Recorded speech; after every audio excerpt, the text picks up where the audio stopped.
3.5 भारत और महामंदी। यदि हम इस बात पर ध्यान दें कि महामंदी से भारत पर क्या असर पड़ा तो इस बात को अच्छी तरह समझ सकते हैं कि 20वीं सदी की शुरुआत तक वैश्विक अर्थव्यवस्था कितनी एकीकृत हो चुकी थी। दुनिया के एक हिस्से में पैदा होने वाले संकट की कपकपाहट बाकी हिस्सों तक भी पहुंच जाती थी और उससे दुनिया भर में लोगों की जिंदगी, अर्थव्यवस्थाएं और समाज प्रभावित हो उठते थे।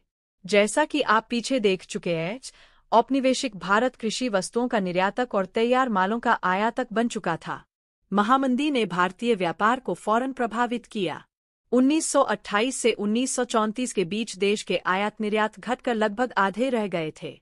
जब अंतर्राष्ट्रीय बाजार में कीमतें गिरने लगीं तो यहाँ भी कीमतें नीचे आ गई। 1928 से 1934 के बीच भारत में गेहूं की कीमत 50% गिर गई। शहरी निवासियों के मुकाबले किसानों और काश्तकारों को ज्यादा नुकसान हुआ। यद्यपि कृषि उत्पादों की कीमत तेजी से नीचे गिरी लेकिन सरकार ने लगान वसूली में छूट देने से साफ इनकार कर दिया। सबसे बुरी मार उन काश्तकारों पर पड़ी जो विश्व बाजार के लिए उपज पैदा करते थे। बंगाल के जूट पटसन उत्पादकों को ही देखिए।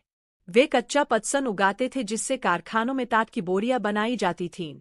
जब टाट का निर्यात बंद हो गया तो कच्चे पटसन की कीमतों में 60% से भी ज्यादा गिरावट आ गई। जिन काश्तकारों ने दिन फिरने की उम्मीद में या बेहतर आमदनी के लिए उपज बयाने के वास्ते कर्जे ले लिए थे उनकी हालत भी उपज का सही मोल न मिलने के कारण खराब थी। वे दिनोंदिन और कर्जा में डूबते जा रहे थे। इसी विपत्ति को ध्यान में रखकर बंगाल के एक कवि ने लिखा था, चलो भाइयों, नकद की उम्मीद में और ज्यादा पटसन तुम उगाओ, लागत और कर्जे में पिसकर नाउमीदी पाओ, सारी पूंजी लगा फंसाकर फसल खड़ी कर जाओ, घर पर बैठे बनिए देंगे 5 रुपये मन भाव। पूरे देश में काश्तकार पहले से भी ज्यादा कर्ज में डूब गए। खर्च पूरे करने के चक्कर में उनकी बचत खत्म हो चुकी थी, जमीन सूदखोरों के पास गिरवी पड़ी थी, घर में जो भी गहने जेवर थे बिक चुके थे। मंदी के इन्हीं सालों में भारत कीमती धातुओं, खासतौर से सोने का निर्यात करने लगा। प्रसिद्ध अर्थशास्त्री कीन्स का मानना था कि भारतीय सोने के निर्यात से भी वैश्विक अर्थव्यवस्था को पुनर्जीवित करने में काफी मदद मिली। इस निर्यात ने ब्रिटेन की आर्थिक दशा सुधारने में तो निश्चय ही मदद दी लेकिन भारतीय किसानों को कोई लाभ नहीं हुआ। 1931 में मंदी अपने चरम पर थी और ग्रामीण भारत असंतोष व उथल-पुथल के दौर से गुजर रहा था। उसी समय महात्मा गांधी ने सविनय अवज्ञा, सिविल नाफरमानी आंदोलन शुरू किया। यह मंदी शहरी भारत के लिए इतनी दुखदायी नहीं रही।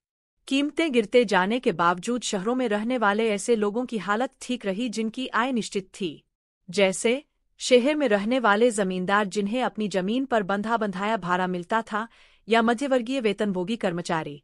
राष्ट्रवादी खेमे के दबाव में उद्योगों की रक्षा के लिए सीमा